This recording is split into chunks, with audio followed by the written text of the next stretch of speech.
Because if Jesus is who he said he was, he ought to have had a huge impact on culture. And I think probably the skeptics will often say, well, look, so you're telling me this is God incarnate who comes to the earth, and only you have are four little manuscripts from the first century from people who are already, they're Christians. You can't trust them anyway, right? This is what we typically hear.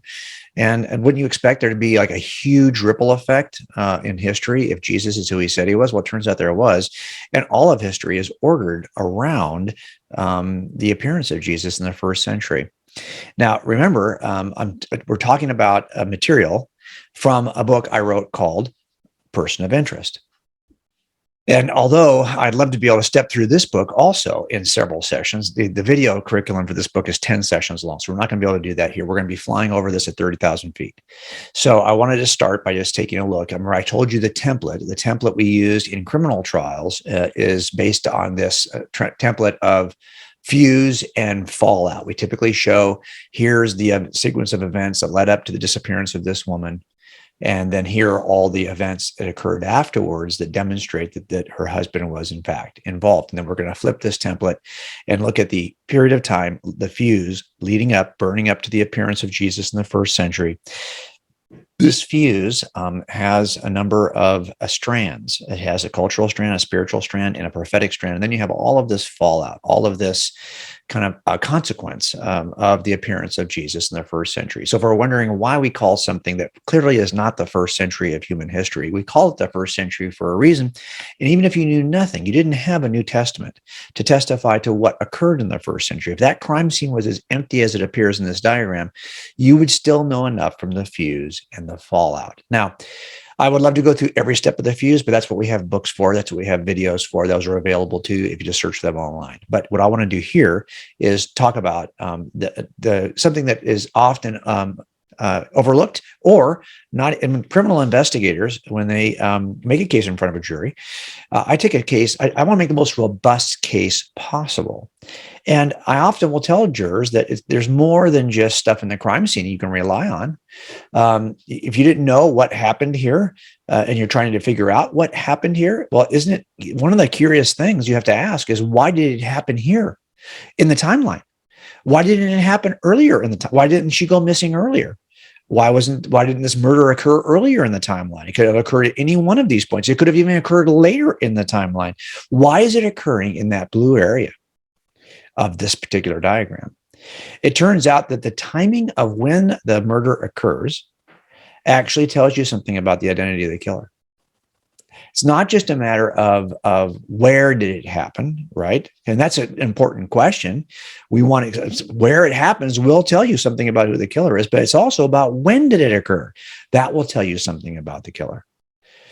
And I talk about this in a chapter of the book, in the very middle of the book, that talks about the fuses that lead up to a particular event, like the disappearance of a woman.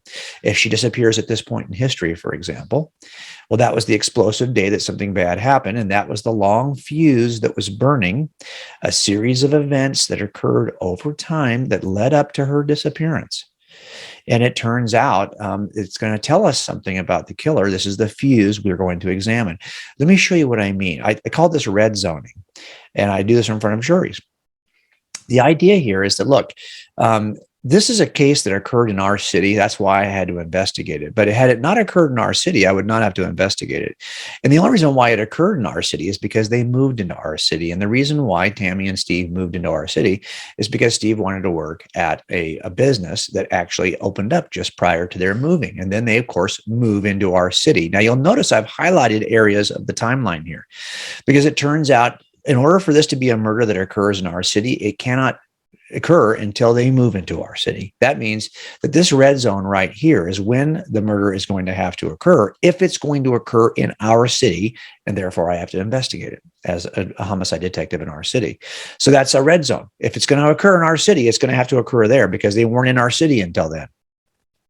Interestingly, though, he wanted to dispose of her body by burning it with acid, and he needed a certain kind of barrel in order to do that, a plastic barrel that would not also be eaten by the acid. Now, he had a friend who got a barrel like that, and he's going to get that barrel from that friend. That friend who did not have that barrel until he got it from his employer. So had his friend Ted not gotten this barrel at this point in the timeline, the barrel would not have been available so that Steve could borrow it from Ted right here. But now he's in our city and he has the barrel he needs. So now the conditions are right for him to do something he shouldn't do. In other words, it's going to occur right here in the timeline if it occurs at all. And of course, he needs the acid necessary in order to burn the body. And turns out there was a business in our city that opened that would have the chemicals he needed to do that. And then, of course, he has to go. We have a receipt of when he actually went and bought those chemicals. So now he's got everything he needs. He's in our city. He's got the barrel. He's got the acid. Here is the red zone in which this crime can occur. Now, it's not just that he had certain preconditions that needed to be met by the fuse. It's that he also has had certain deadlines he was trying to work against. For example, she had gotten pregnant, Tammy, and he didn't want the baby. He wants to kill her before she has the baby. So now he's got a deadline out 9 months. He has to work in front of this deadline. But it turns out he doesn't even want her to show before he gets rid of her. So now he's got to work in front of that deadline. And then she tells him, even before she's showing, that she's going to go tell her parents about how she's so happy to be pregnant. Well, now he senses a new deadline. He's got to act. He's got everything he needs. He's got to act before she goes to tell her parents. This is now the red zone. This red zone is specific to Steve. All of his preconditions have been met. And all of his, in his mind, he has these deadlines. Those are all being met. This is a very specific red zone. It's specific to Steve. And guess where? And she disappears right there in the red zone. So the red zone can tell you where to look. I'm showing you this red zone idea because something similar happens with the spiritual fuses and the prophetic fuse and the cultural fuse that's burning up to the appearance of Jesus. Now, I'm not going to cover each of these fuses. These are separate chapters of person of interest, but I'm going to show you just briefly what I'm trying to get at here. Imagine, for example, that it turns out all of the prior mythologies of antiquity share common expectations of ancient people groups when they think about God. They are very different in their details, but they are broadly similar. So, for example, the ancients expect that God can work miracles. Well, their mythologies, there are different kinds of miracles. They also would expect that their God would appear supernaturally, but they appear very differently in different forms. But generally speaking, they have these common similarities. I identify 15 in the book. Now, it turns out that Jesus of Nazareth is the only person in history who actually personifies all 15 expectations. Even the ancient myths only have between 6 and 10. But if you wanted to come as the real true God at a time in history when the ancients held these 15 common expectations that were still being exercised in their worship of ancient mythologies, you'd have to come at a certain time. So, for example, Osiris is not that similar. He has 10 of the 15 common expectations of ancient people groups, but he's only worshipped in this period of time. Now, here's what I'm going to do. I'm going to go ahead and put in all of the ancient mythologies, the major ones now, just the major ones. And I'm going to put the time frame in which ancient people groups are worshiping these mythologies. Some are still being worshipped. So you'll see like Buddha, for example, but others have opening times and closing times. They have starting points and ending points in which they are actively worshipped. Now, I'm putting these all on this chart to show you that if you are the true living God and you wanted to come, remember, all humans have been created in the image of God. That's why we think about God. That's why we have common expectations. And if you wanted to come at that point in history in which you could capture the most active worshipers who are worshiping common characteristics that they've imagined in their mind, as C.S. Lewis puts it, the myths of men, as opposed to the true story of God that comes from the mind of God. Well, you would want to come in the overlap here, in which the most number of active groups are actively worshiping gods that have similarities because our common expectations are similar. That means you're going to want to arrive in this red zone, because that is where the overlap of the most active worshipers happens to be. Follow me so far? Now that's just one strand of the fuse.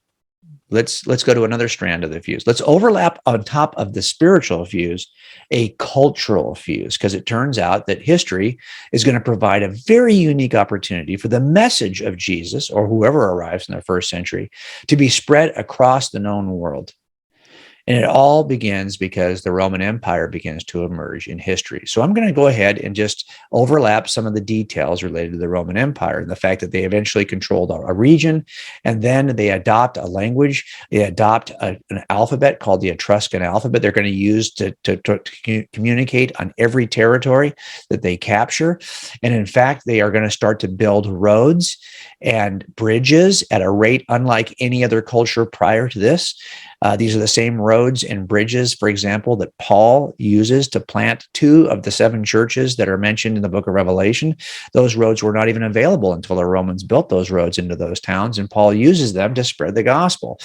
And of course, you have, for example, a public postal service, which is it's the best at the time. It's even better than the Persian service that was in place before that. And you have a period of stability in which the Roman Empire controls the most of the known world. And you even have a 200-year period of peace called the Pax Romana, in which people could peaceably travel to spread the gospel. As a matter of fact, a lot of the money that was being spent during that 200-year period was being spent on infrastructure like roads and tunnels and bridges, the same roads and tunnels and bridges that were used in the book of Acts to share the truth about Jesus. If you wanted to arrive at a period in history in which the most active people were worshiping gods that shared the common expectations of antiquity, and you wanted to arrive at a time when you could actually walk or travel peaceably to spread the knowledge of that God, you'd have to travel now in this and have to arrive in this red zone.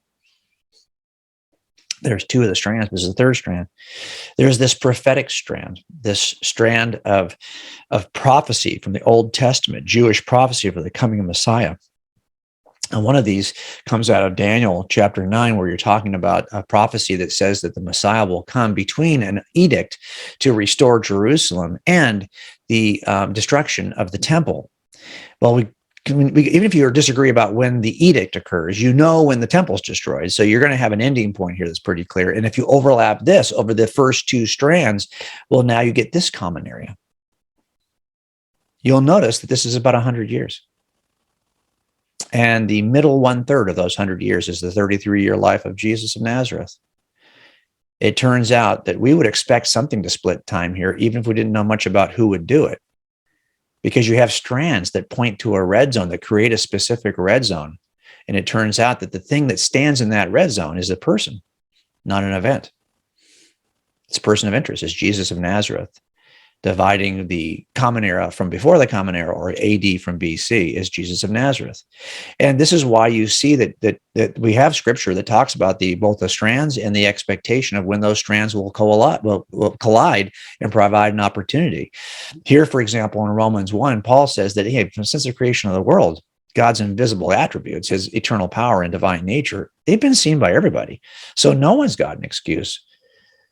And they've got no excuse. And this is why all the ancients are seeing something about the creation and inferring the existence of a creator. And they all have similar expectations of that creator, because we're all able to see the natural revelation. And we have been created in the image of God with eternity set in our hearts. So we think about God. This is true even today. Statistics show that over 85% of humans on planet Earth believe in a divine being of some nature, because we have been created in the image of a divine being. And then Paul says in Galatians 4 that Jesus will come, God will come as a human in the fullness of time. Well, now you know what the fullness of time means. So the question I often will get asked is, why do you think that Jesus would come? If God's going to come, he wouldn't come 2,000 years ago and then have this big delay. He would come now, because right now you have the ability to communicate the message of Jesus much better than you ever had at any time. We're in the information age, after all, right? Let's address that issue specifically. Why would God choose to come in the first century? Well, I think that my research in Person of Interest actually tells me why. First of all, just as a casual observer, do you think we are less or more divided now than ever before as a people group? Do you think the social media is bringing us into unity or into diversity, into actual separation, division? I think that most claims that are made right now, given the communication skills we have online, are suspect. Most people don't believe them. anymore. They'll look and say, well, who wrote that? Is he on my side of the political aisle or your side of the political aisle? I don't trust anything from your side. You don't trust anything from my side. We don't trust each other anymore.